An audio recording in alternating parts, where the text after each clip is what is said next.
সালামু আলাইকুম রহমতুল্লাহি বরকাতুহু। কেমন আছেন সবাই? আশা করি সবাই ভালো আছেন। অনেকদিন পরে আবার একটা ভিডিও নিয়ে আসলাম। আসলে আসতে হইলো, একটু ব্যস্ত ছিলাম যে কোনো কারণে, ভিডিও দিতে পারিনি।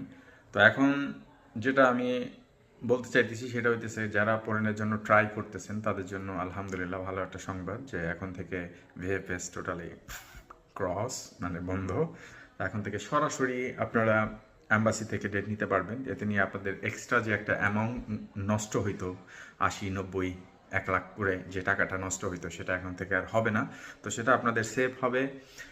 তো মূলত এখন আপনারা ফোকাস করবেন যেখান থেকে আপনারা ওয়ার্ক পারমিট নেবেন সেটা যেন অথেন্টিক হয় এবং কি অরিজিনাল হয়, সেটা নিয়ে আপনারা ভালো কোনো কারো কারো কাছ থেকে আপনারা অ্যাপ্লিকেশন করাবেন, ভিসা অ্যাপ্লিকেশন করবেন। করার পরে ওয়েট করবেন। তো ডেট আসলে ইনশাল্লাহ ফাইলগুলো নিয়ে জমা দেবেন। তো এই আর কি, বিস্তারিত আমি ভিডিওতে অন্য আরেকটা ভিডিওতে দিব। ভালো থাকবেন, আল্লাহ হাফেজ।